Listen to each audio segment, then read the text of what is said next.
اعوذ باللہ من الشیطان الرجیم بسم اللہ الرحمن الرحیم۔ ایک ایسی قوم جس پر اللہ تعالیٰ نے اپنا دردناک عذاب فرمایا اور اس قوم کے تمام لوگوں کو بندر بنا دیا۔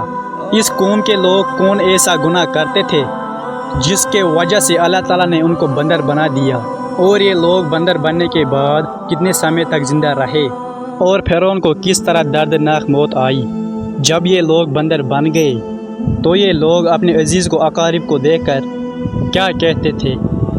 کیا آج کے دور میں پائے جانے والے بندر اسی قوم کے بندر ہیں؟ ان تمام سوالوں کا جواب قرآن پاک میں ہے۔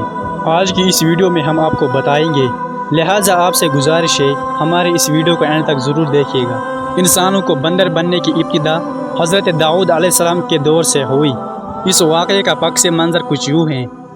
حضرت داؤد علیہ السلام اور ان کی قوم سمندر کے کنارے ایلا نام کے گاؤں میں رہتے تھے، اور ان کی تعداد 70,000 کے قریب تھی۔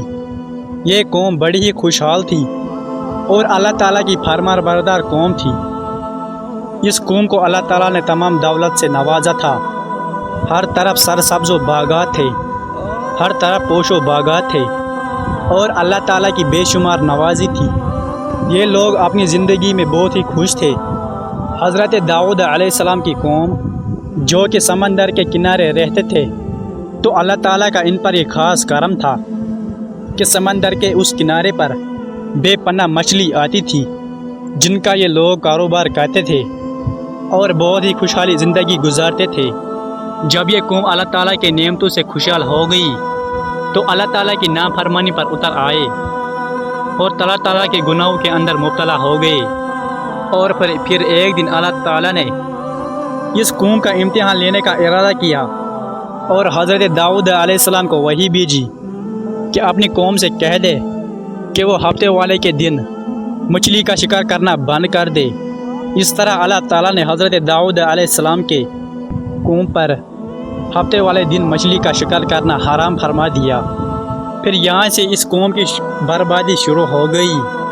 حضرت داؤد علیہ السلام نے اپنے قوم کو بتا دیا کہ اللہ تعالیٰ نے ہفتے والے دن مچھلیوں کا شکار کرنا حرام کر دیا گیا ہے، تو وہ لوگ بہت ہی زیادہ پریشان ہو گئے اور ساری قوم سر جوڑ کر بیٹھ گئے، کیونکہ ہفتے کا ہی وہ دن تھا جس پر مچھلیاں بہت ہی زیادہ آتی تھی اور خود بخود کنارے پر آ جاتی تھی، اور باقی دن ایسے تھے جہاں مچھلیاں بہت ہی کم آتی تھی۔ اس قوم کا گزر بسر جو کہ مچھلیوں کا شکار پر تھا، اللہ تعالیٰ کا حکم آ گیا کہ ہفتے والے دن کا مچھلیوں کا شکار کرنا بند کر دے۔ یہ نہیں جانتے تھے کہ اللہ تعالیٰ کی طرف سے یہ ایک امتحان ہے۔ پھر ایک دن شیطان نے ان کو وسوسہ ڈالا کہ سمندر سے نالیاں نکال کر کہ خشکی میں بڑے بڑے حوض بنا دیے جائے۔ جب ہفتے والے دن مچھلیاں آئیں گی تو وہ نالیوں سے ہو کر ان بڑے بڑے حوضوں میں آ جائیں گی، اور پھر اس طرح منہ نالیوں کا بند کر دیا جائے، اور پھر اگلے دن یعنی اتوار کے دن ان کو پکڑ لیا جائے۔ شیطان نے اس قوم کو وسوسہ ڈالا کہ اس طرح ہم ہفتے والے دن شکار سے بھی بچ جائیں گے، اور مچھلیاں بھی ہاتھ آ جائیں گی، اور وہ بھی پکڑی جائیں گی۔ بہت سی لوگوں کو یہ ہلا بازی اچھی لگی، اور انہوں نے ایسا کرنا شروع کر دیا، اور سمندر سے چھوٹے چھوٹے نالیاں نکال کر اور بڑے بڑے حوضے بنا دیے، جن میں بہت ساری مچھلیاں آ گئی۔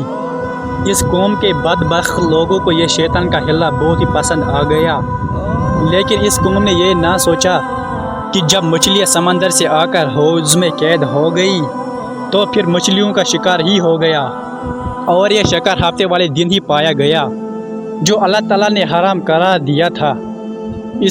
اس موقع پر یہودیوں کے 3 گروہ ہو گئے۔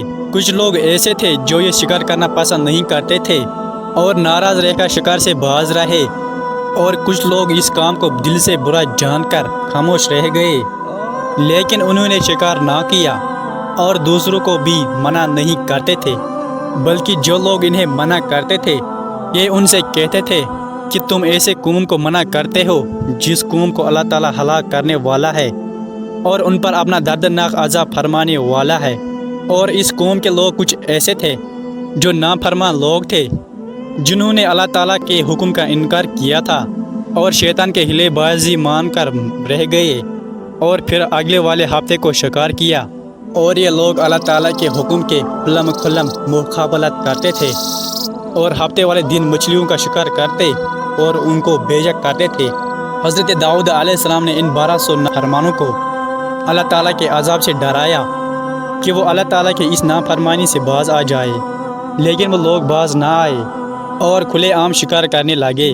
چنانچہ جو لوگ اس بات کو برا جانتے تھے، ان لوگوں نے اپنے اور ان نافرمان 1200 لوگوں کے بیچ دیوار کھڑا کر دی، جس کے ایک طرف وہ 1200 نافرمان رہتے تھے اور دوسری طرف وہ لوگ جو شکار سے باز آئے تھے۔ حضرت داؤد علیہ السلام نے ان 1200 نافرمانوں کو بہت ہی حال سمجھایا تھا، لیکن یہ لوگ اپنی نافرمانی سے باز نہ آئے اور شکار کرتے رہے۔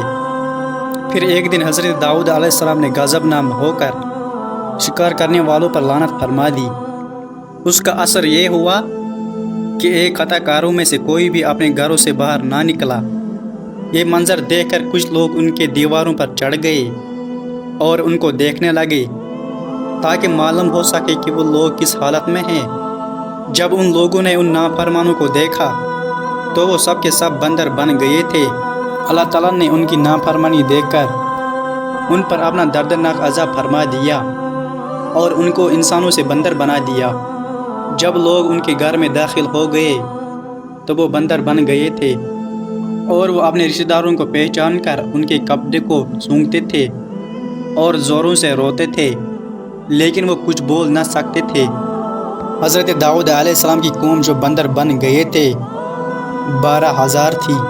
ان 12,000 لوگوں نے اللہ تعالیٰ کی نافرمانی کی اور اللہ تعالیٰ نے ان کو بندر بنا دیا، جس طرح اللہ تعالیٰ سورہ بقرہ میں ارشاد فرماتا ہے، اور بے شک ضرور تمہیں معلوم ہے تم میں کہ وہ جنہوں نے ہفتے میں سرکشی کی تو ہم نے ان سے فرمایا کہ ہو جاؤ بندر، دھتکارے ہوئے۔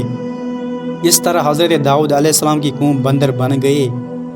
یہ لوگ 3 دن تک زندہ رہے اور 3 دن کے بعد سب کے سب مر گئے۔